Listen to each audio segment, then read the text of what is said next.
Hi, I'm Mark Wybrow, and this is the Electronic Cafe, the channel for the lovers of electronic music. And I am Andy McNabb, so let's get started.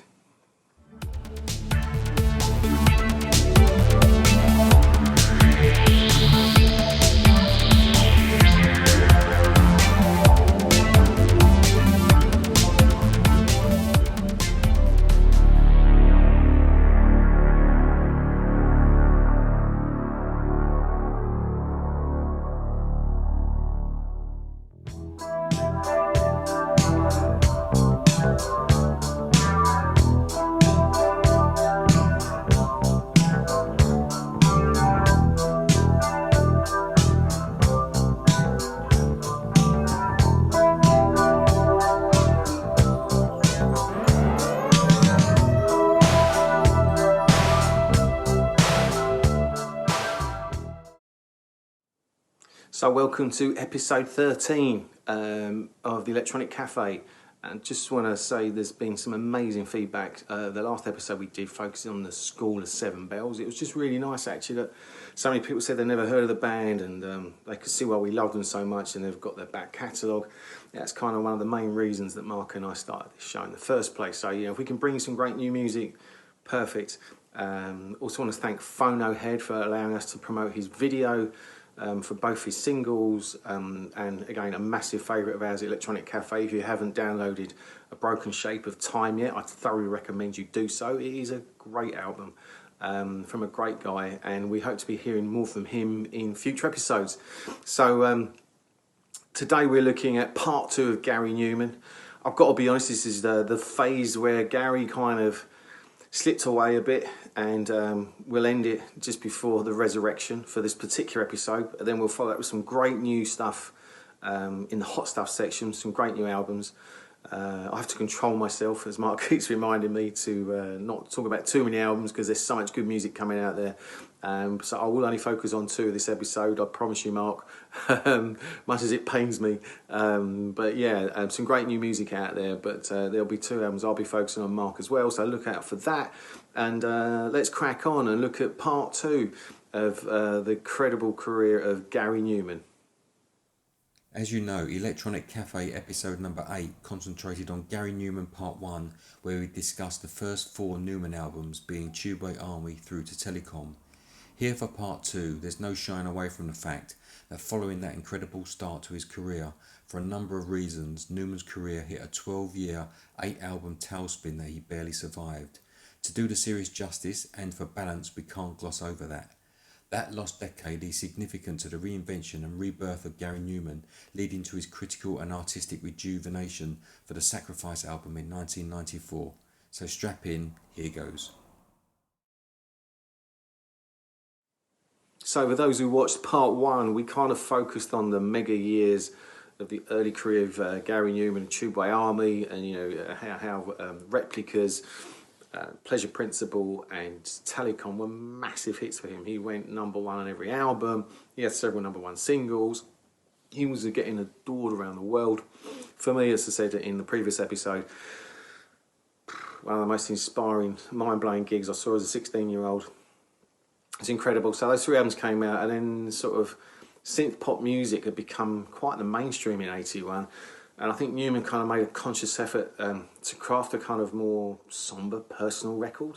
It was in a slightly jazzier, I would say, right, if that's the right word, vein than its predecessors.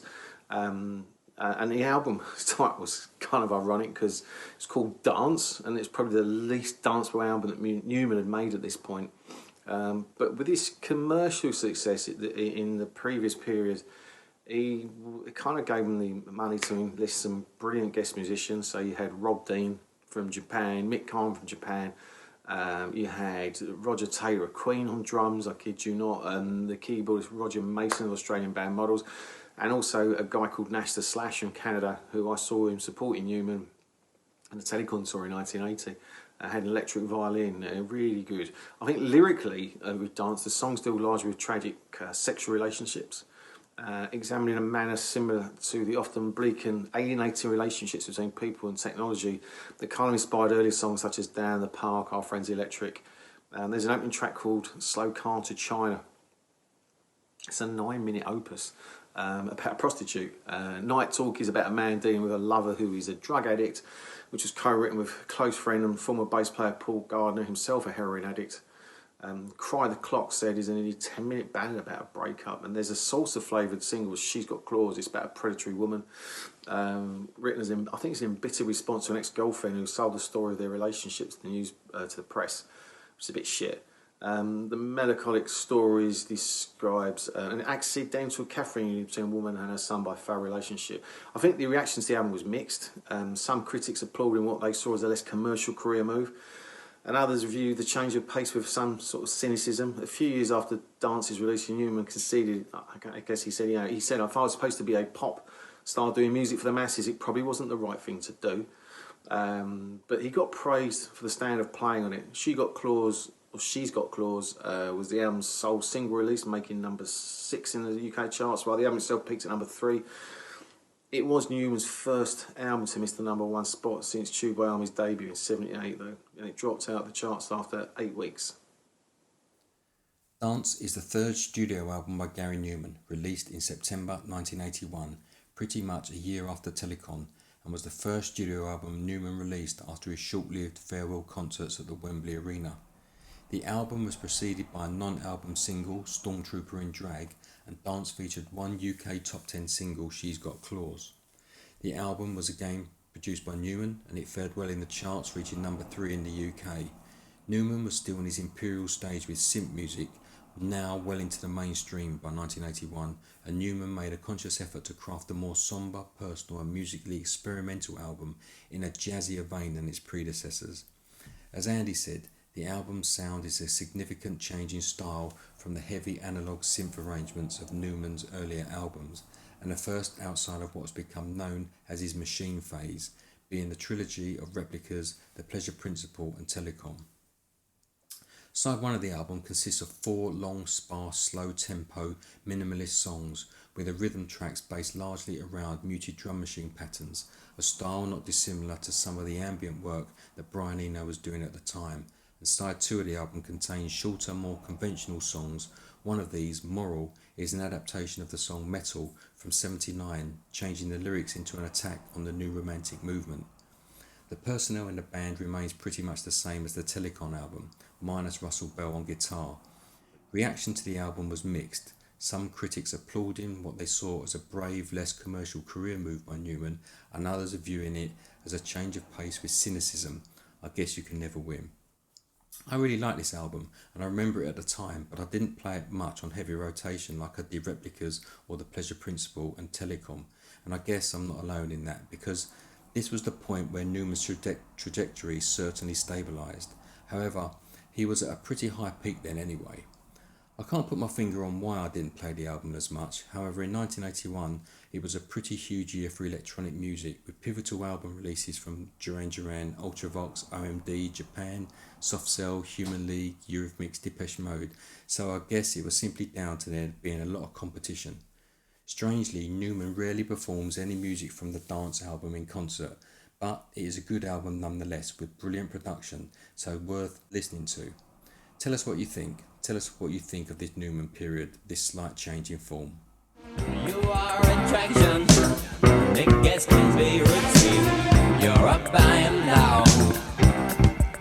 She's got clothes, she's got clothes, she's got clothes. But I'm back to your nose. We're dreaming. I Assassin is the 4th studio album by Gary Numan, released in September 1982, pretty much a year to the day after the Dance album, and it peaked at number 8 in the UK album charts and was again produced by Gary Numan. I Assassin was preceded by a single, Love Needs No Disguise, which was in fact a single released by the band Dramatis, who were an English synth band and were basically all the original members of Newman's backing band: Chris Payne, Russell Bell, Dennis Haynes, Cedric Sharpley, and also our friend Rusty Egan from time to time. Dramatis were formed following Newman's short-lived retirement in April 1981. 3 singles were released from the I Assassin album: Music for Chameleons, We Take Mystery to Bed, and White Boys and Heroes, all of which reached the UK top 20. We Take Mystery to Bed is, I believe, Newman's last top 10 single to date. Newman's previous album, Dance, was a change in direction in that it explored and incorporated different musical elements such as jazz and ambience, and I Assassin operates in a similar vein. The fretless bass and some of the jazz elements of Dance are still in place, and Newman went further on this, further exploring funk music and blending it together with heavier percussion and his own electronic sound. Newman himself made a conscious decision to change and wanted to move away from other associated electronic artists during this period, and he wanted to move away from the pack. The bass duties this time were taken on by session superstar Pino Palladino, and Newman was so impressed that he pushed the bass to the forefront, inadvertently creating a new sound and style. Apart from Newman, no one from the previous album appeared on I Assassin, except for Mick Karn, who strangely only contributed backing vocals to one song. Before the release of I Assassin, Newman left Britain to live as a tax exile in the United States, and he supported the new album with an 18-date tour of the States, his first live show since his farewell shows at Wembley Arena in 1981. This is an interesting album and has some great tracks and worth a listen. White Boys and Heroes, Music for Chameleons, We Take Mystery to Bed. But it is also fair to say that this is the start of the decline that lasted for the next 12 years. Newman had written, recorded and toured a new album every year since 1978. That's 6 albums in 6 years. The work rate to do that is phenomenal. He was by now incredibly successful and incredibly wealthy, and also incredibly exhausted and disenchanted, so it was no surprise that the wheels were about to slowly come off. And I think at the time I Assassin was released, Newman actually believed it was the best album he had made, although it was unsurprisingly slaved by the majority of the British music press, which kind of had a strong dislike for Newman's music ever since his meteoric rise to fame. The album did garner some praise. Newman was given credit for changing his sound by shifting from kind of synth-heavy music to a much more bass-led electro dance approach. Newman argued that he wanted to shift away from a lot of electronic artists during this period because he felt they were stuck in an interchangeable and simplistic rut that they could never break. Newman kind of also wanted to be ahead of the pack and was interested in experimenting with other genres. For the album's cover sleeve, Newman retained the fedora hat from Dance, but he had a trench coat and an alley background representing I Assassin's 1930s gangster motive. The album cover of I Assassin was influenced actually by that of Sinatra's 1954 album Songs for Young Lovers. But I actually think Sinatra probably carried it off a bit better than Gary. Sorry, Gary. We are not savage like children, we've been born different, I say.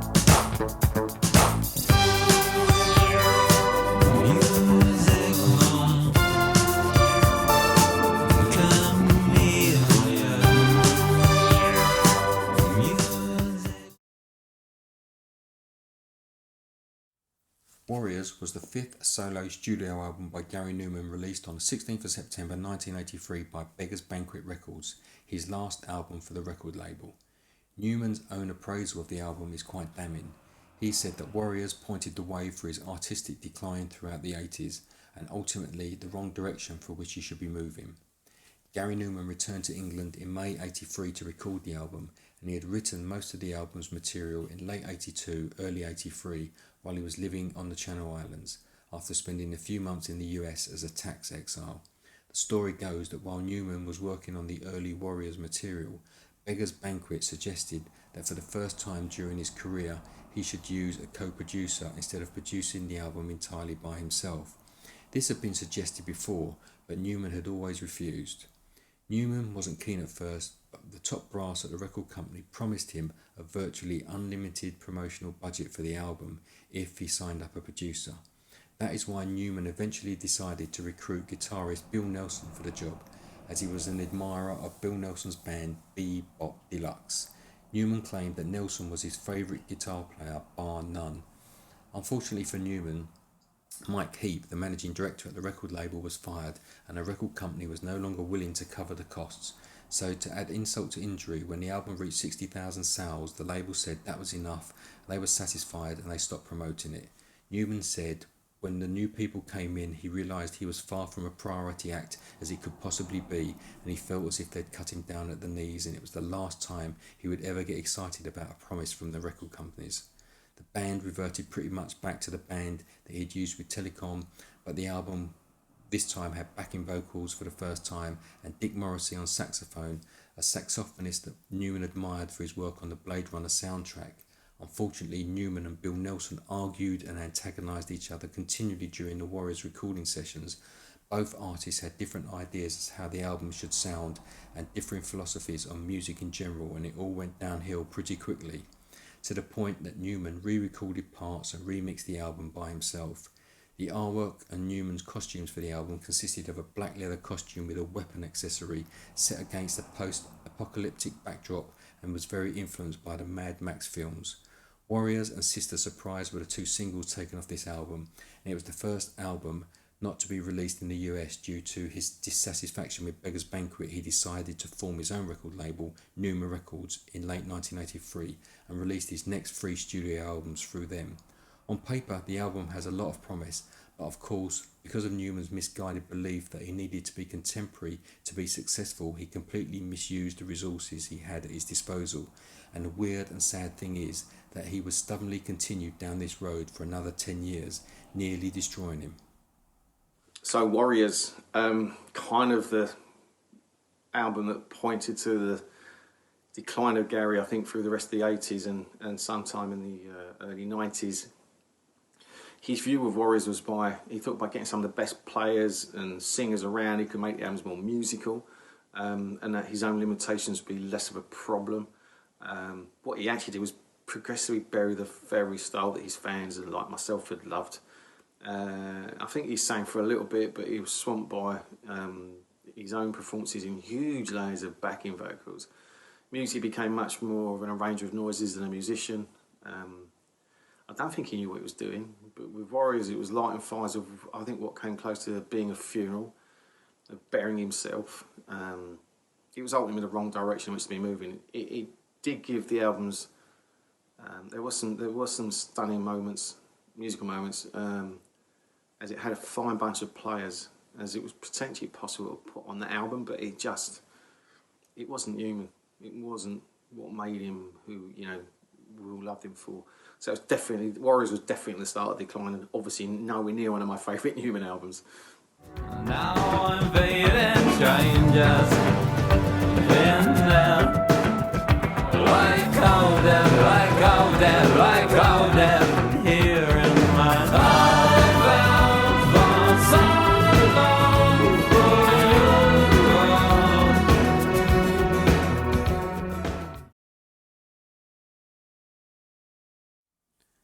Berserker is the 6th studio album by Gary Newman, released in November 1984, and the first album released under Newman's own record label, Numa Records, where Newman took full control over his recordings, production work and marketing.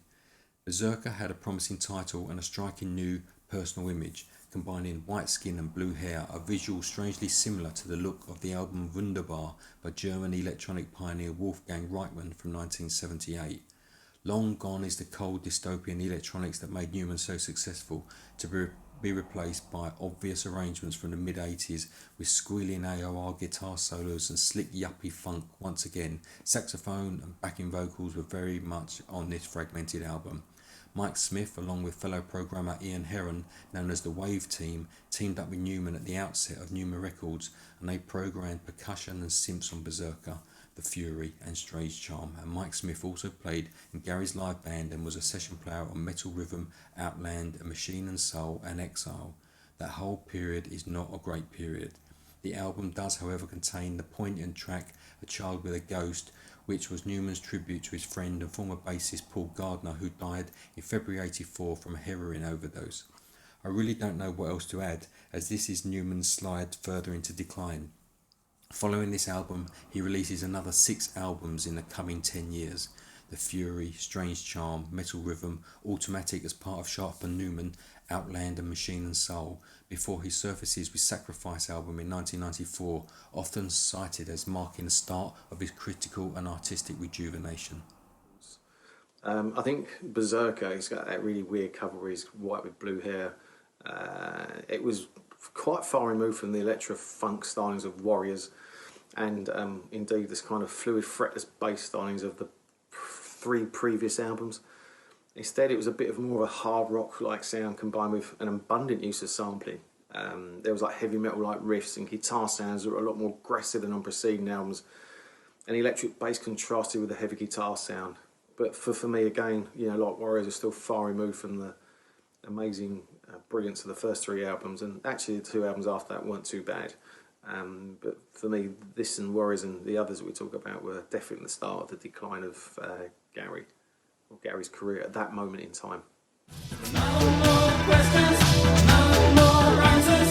All that's left is the fear.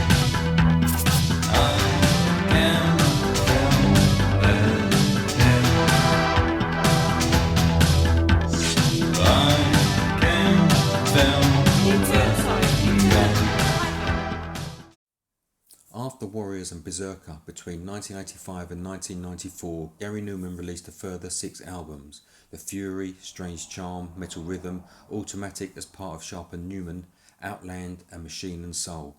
However, this decade and these 6 albums saw Newman's career plummet. He delved into many different musical styles, including jazz, ambience, AOR, rock and funk, none of which were widely received. Newman admits his career was in a bad and desperate place, and he was listening to too much advice of so many other musical experts, and he wasn't releasing music which was true to himself. Taking on board advice from his future wife Gemma and using Depeche Mode's Songs of Faith and Devotion as his template, Newman re-evaluated everything and surfaced with his Sacrifice album in 1994, often cited as marking the start of his critical and artistic rejuvenation. The Fury is the 7th solo studio album by Gary Numan, released in September '85, and was Newman's second release on his own Numa Records label. For the second time, he decides to team up with the Wave team of Mike Smith and Ian Heron as his co-producers. Colin Thurston assisted on the production of one track, Your Fascination, and to be honest, I don't know why Newman opted for the Wave team over Colin Thurston, because Colin Thurston was a top producer.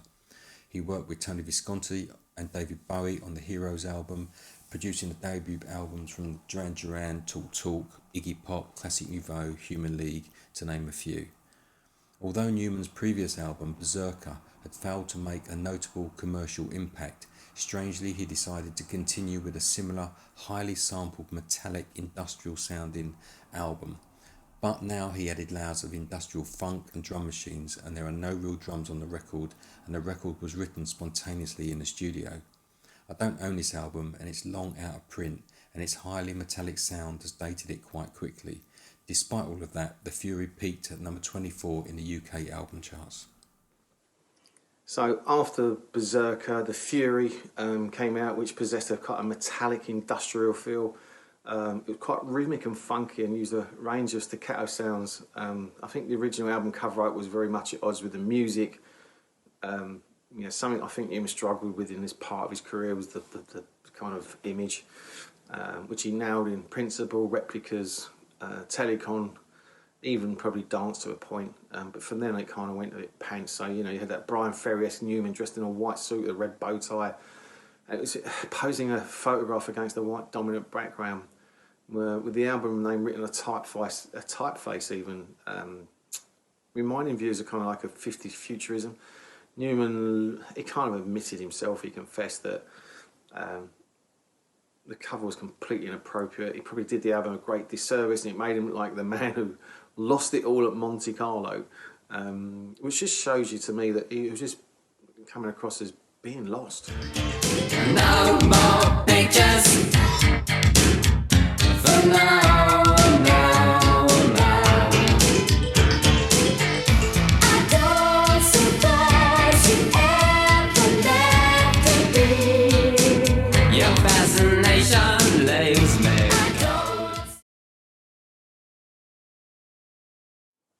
So, after The Fury, Strange Charm was the last studio album released on his Numa label, before he signed a contract with IRS Records. And unlike most of his previous albums, Strange Charm is a fragmented release with kind of no obvious theme on it.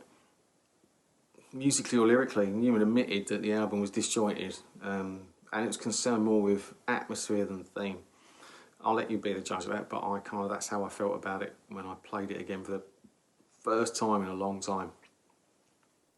Strange Charm is the 8th studio album by Gary Numan, originally released in November '86, the last release on the Numa Records label. The album was not released in the US until 1999. Strange Charm was again a fragmented release with no obvious theme on it, either musically or lyrically. Again, the majority of the album was produced by the Wave Team, who had produced Numan's 2 previous albums, and it continued in a style similar to the previous album with the liberal use of saxophone and female backing vocals. It is strange that he would pursue this style considering the lack of commercial and critical acclaim he was getting. However, the album's standout track, My Breathing, and New Thing from London Town were produced by Ade Orange, Bill Sharp and Nick Smith and offer departure from the industrial sound of the rest of the album, venturing into quite a different musical atmosphere. By the time of Strange Charm's recording, Numan had found himself more and more alienated from the mainstream, and most of the money he had made during his early part of his career had now been consumed by his costly self-funded record label, and Numan recollected that the atmosphere in the studio was tense. That said, the song My Breathing, produced by Ade Orange, is excellent and it is well worth checking out for that one song alone. Numan still plays it today in his live sets. The Strange Charm album peaked at number 59 on the UK album charts and spent only 2 weeks in the UK top 75.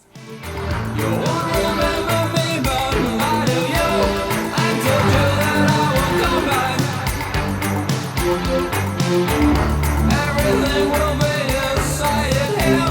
They can read it in the papers.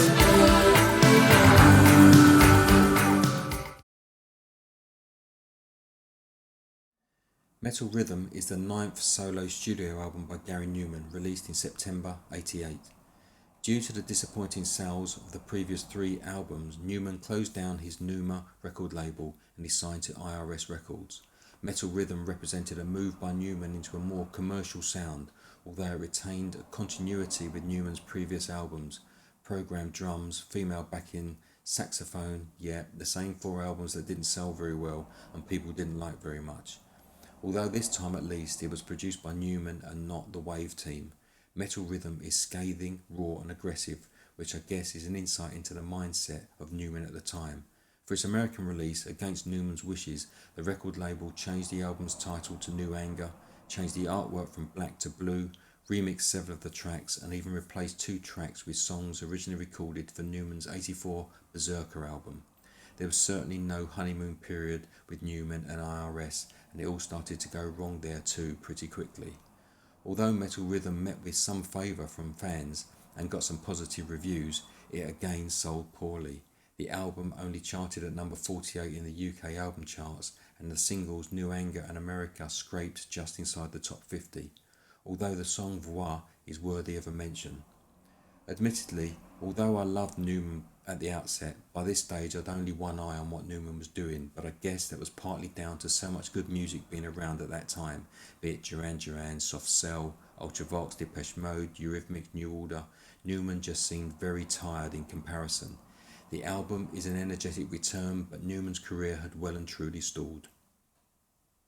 So Metal Rhythm followed. It represents a move by Numan into a more commercial sound.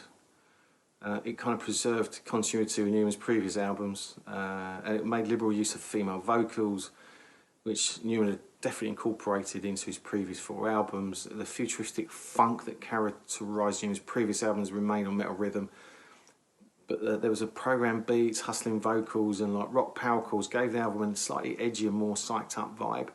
And Numan said he admits that one of the reasons for wanting to get back into the charts was revenge. He wanted to get back at everyone who had put the knife in. In fact, the Metal Rhythm album was one of the most aggressive of his career. He felt like he poured out his nerves and frustration into the music, making it very psyched up, raw and uncompromising. And it's strange, this period in Numan I personally moved out of, and it's a shame because I love Numan so much, and I've come full circle in terms of realising what he's done and some of his later stuff, but this period was just bizarre. It didn't change much with the album that's to follow after Metal Rhythm. I don't fight secrets. I don't fight God. not. I don't need opinions and rumors. I don't need a voice in the dark.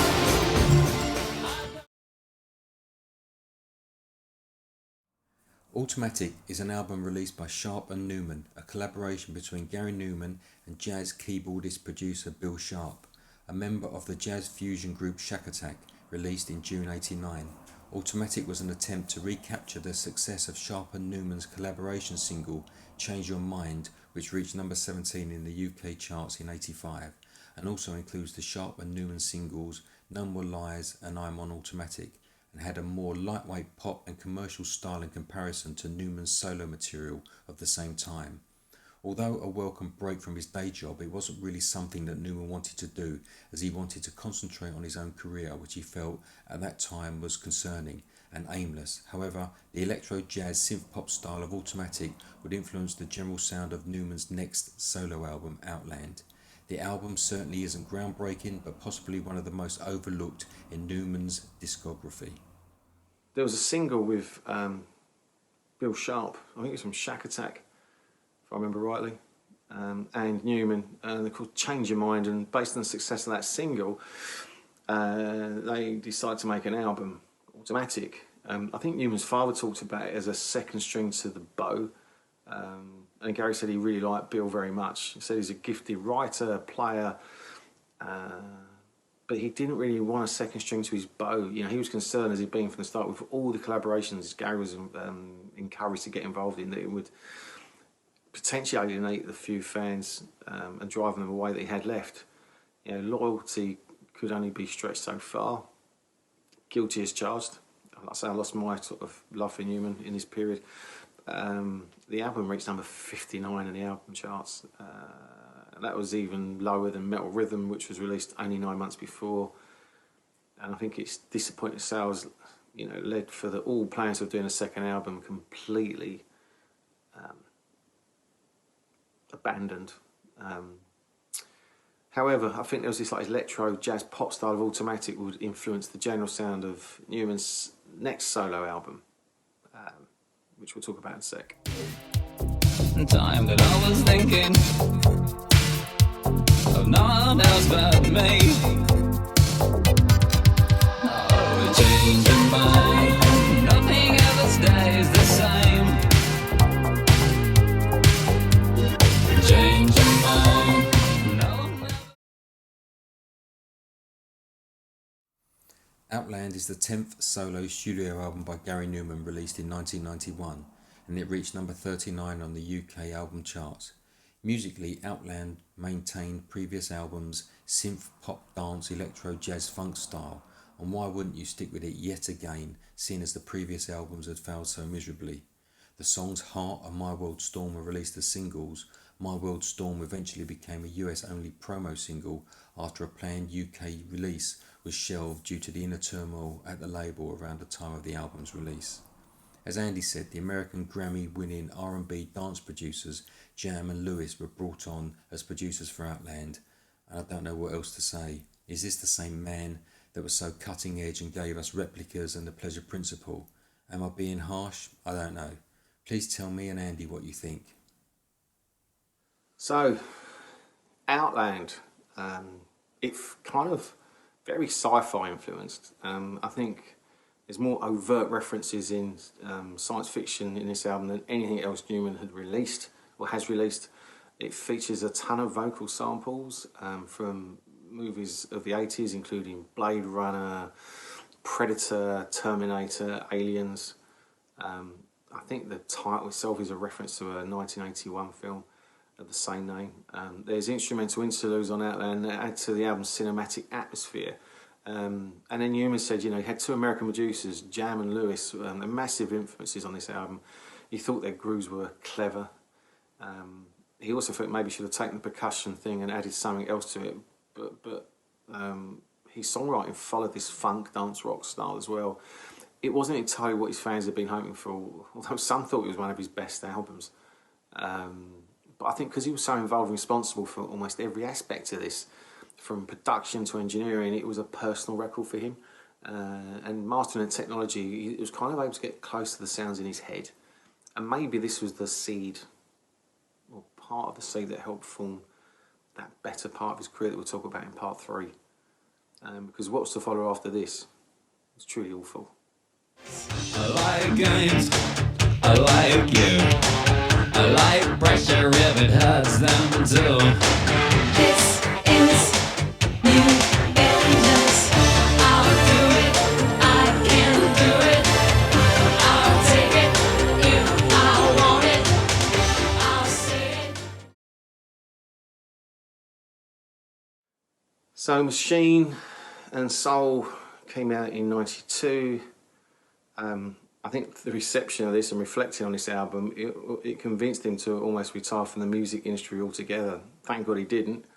But he himself said that, you know, with this album he put out a really shit one. He said he'll regret it for the rest of his career or his life. He said he realised what he'd been doing just wasn't the right way to do it. He took a bit of time out and really thought through everything, even to say whether he wanted to leave the music business. In '93, he said that, you know, nothing was right. The music, the clothes, the haircut. Imagine falling off a ship in the ocean knowing if you stop swimming, you're finished. That's what he was doing. He was trying not to die. Sadly, you know, it's tragic that, you know, he just lost his way. And in '94, Newman decided to stop attempting to crack the pop market and instead concentrate on exploring more personal themes. His then future wife, Gemma, she's the one that's massively responsible for his resurrection, that we'll talk about in part 3. But she encouraged him to strip away all the influences of the more recent years. He really re-evaluated his career, and then he started veering towards a harsher, more industrial direction with the songwriting on Sacrifice, which was the first time he played almost all the instruments himself. The move was critically well received, and that's where we will head in part 3 of the resurrection of Newman. I'm glad to say, because, you know, Newman was a massive influence on me. Still maintains to be so. Still one of the artists I've seen live more than any others. I think closest is probably Depeche Mode. And I, like a lot of people, fell out of love with Newman from sort of Dancehall Assassin time. And I think in between all that stuff, me and Mark saw him at the Brentwood Centre, and I was like, what has happened? You know, what has happened? And don't get me wrong, you know, I'm a huge fan of his, especially in the last 15 years or so. I think he's really found his mentor, and we'll talk about that in part 3. But yeah, this was a tough time for Newman. I think, you know, what he did and what he experienced would have finished many artists, but thank God he stuck to, you know, making music, albeit badly in this particular section, majority of it anyway, but found himself in later years. And so we'll go into much more detail about the resurrection of Gary and his career in part 3 in an episode of Electronic Cafe. Machine and Soul is the 11th Gary Newman album released in 1992 and was without doubt a low point, and released primarily to help pay off his debt, and was the last of his efforts to try and make his music more radio friendly. Musically, Machine and Soul continued with the synth rock funk style of Metal Rhythm and Outland. The album contains a Prince cover, You Got the Look, and 1999 was also recorded but fortunately relegated to a B-side. Do check these songs out, but please be mindful that you will never be able to unhear these songs, so take that as a warning. Machine and Soul peaked at number 42 on the UK album charts. 3 singles were released from the album: Emotion, The Skin Game and Machine and Soul, and each barely got inside the top 75. Reflecting on the album, Newman states, "It almost convinced him to retire from the music industry altogether." One of the things I love about Newman is always his total honesty. Newman's actual appraisal, in his own words, was, "I put out a really shit album in 1992 called Machine and Soul, which I'll regret for the rest of my life. I realised that what I'd been doing wasn't the right way to do it." As Andy said, we both saw Newman on that tour that supported this album, the Dream Corrosion Tour, and we saw it in our local sports hall, which I guess says it all. Nonetheless, the album, if heard from a distance, you can detect the impulses that would definitely lead him back towards a darker, more involving approach, especially in the lyrics to the dark ballads I Wonder and Love Isolation. Thankfully, after this album, Newman re-evaluated everything. After a decade, the penny finally dropped, and his subsequent work went into a much more darker and industrial direction that would revive his career. As I said earlier, Newman admits to himself that he was listening to the opinions of too many other so-called musical experts, and he wasn't releasing music which was true to himself. And taking on board advice from his future wife Gemma, and using Depeche Mode's Songs of Faith and Devotion and Nine Inch Nails as templates, Newman re-evaluated everything and surfaced with Sacrifice album in 1994, often cited as marking the start of his critical and artistic rejuvenation. After a pretty horrific 12 years, Gary Newman was on his way back, which we will gladly walk you through in Electronic Cafe Gary Newman Part 3. She likes girls, lives my dreams, eats my face. She sits on and makes me scream. No crying, she don't like tears. My one chance is corruption. So get up and dance. So get up.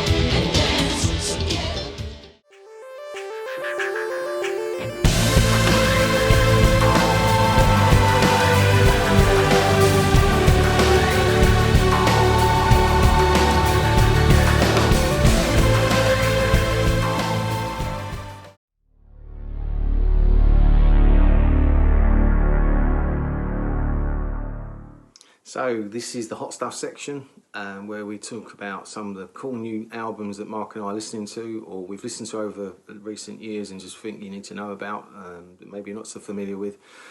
If I had my way, I could probably talk about 8 or 9 albums I mentioned earlier, but Mark's asked me to keep it to 2 for time's sake and editing purposes, so I totally understand that, mate, so I will do, much as it pains me.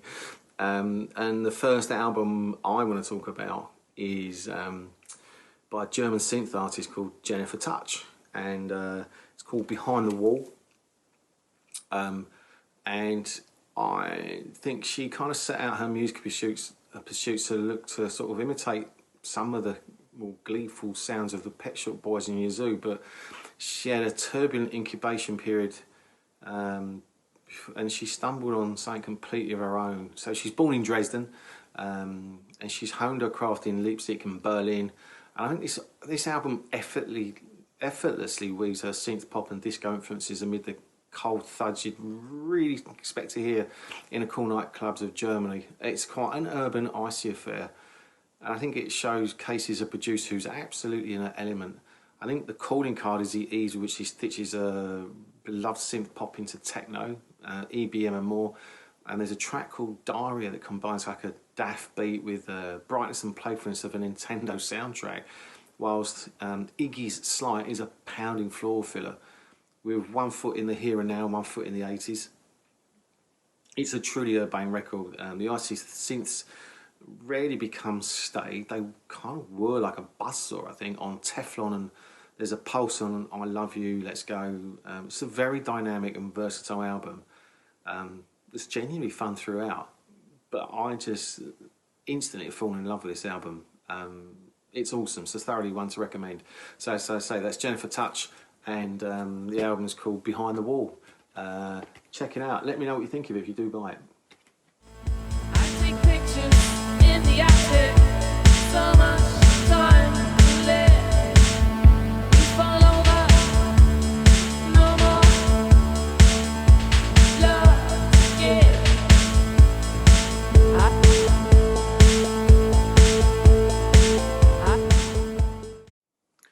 And the second album that I want to talk about, I'm guessing many people who watch this show, if you're really in tune with some of the cool synth artists that are out there, you probably got this already, but I'm going to try anyway to do it justice. And that is the amazing Monsters by Empathy Test.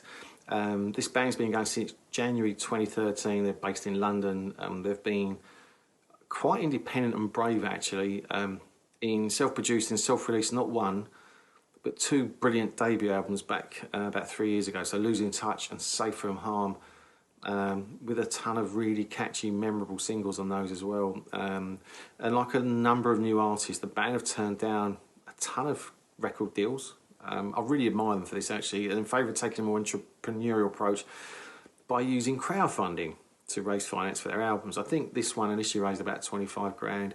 It really builds on the modern synth sound of their previous works, but then there's additional live acoustic drums and live synths to mix to capture the energy of some of the band's live shows.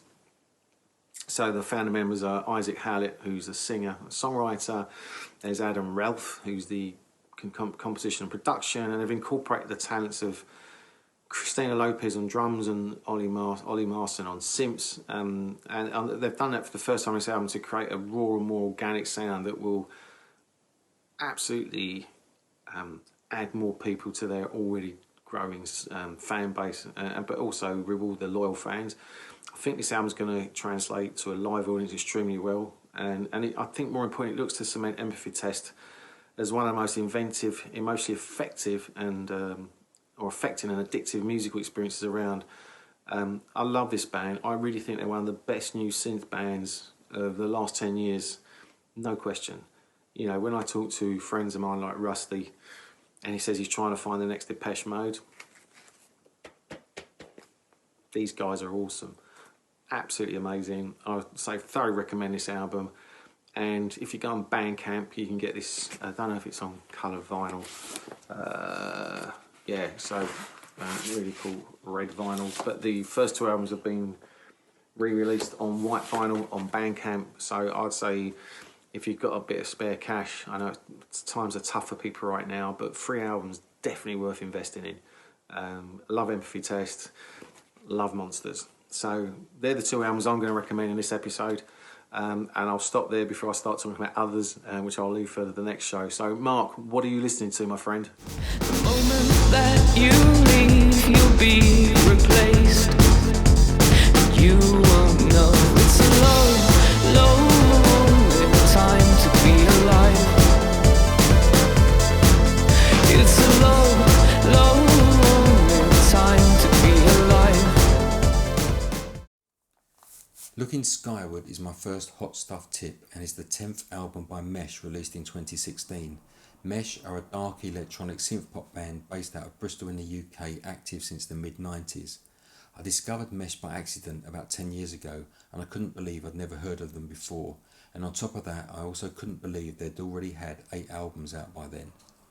I must admit that once I discovered them, I became a little bit obsessed, and I played them continuously, and I bought everything that I could lay my hands on. Mesh have never got the recognition or acclaim they deserve.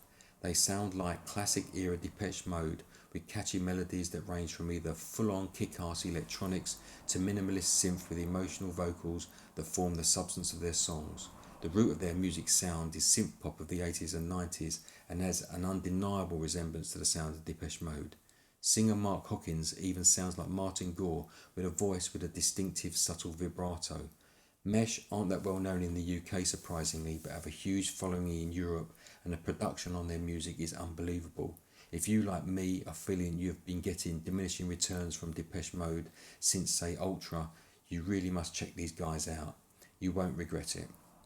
The album before, Automation Baby, is also brilliant, and they followed Looking Skyward with a live album with a full orchestra in Leipzig, Germany, which is also a must. Guaranteed you will love Mesh. Go check them out. More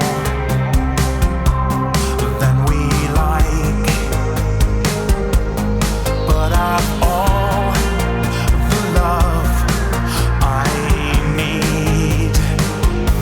You're my protector, my home. I'm nothing. My second Hot Stuff selection is an album called A Taste of Midnight by Replicant, released in 2019. Replicant are an electronic 3-piece from Chicago who describe themselves as a composite of the analog, the organic and the digital, providing a soundtrack to our dystopian tomorrow today. A visual and sonic imprint blurring the lines between seduction and punishment, and Replicant draws influences from both the dark and the lustrous side of our modern dystopia. A Taste of Midnight is their portrait of our modern dystopia, and a scathing commentary of the current ill-equipped administration. A heavy theme, and as you'd expect, it is a dark, heavy electronic album, but no means overpowering, with excellent production and an almost soundtrack quality to it. A Taste of Midnight is in fact an album that consists of 2 parts that were released individually, The Reckoning and The Resistance. They've both been put together as one album called A Taste of Midnight. If you like your electronic music dark, with driving bass and great synth lines with added social commentary, check this out. I'm pretty sure that you will find something within it that you will enjoy.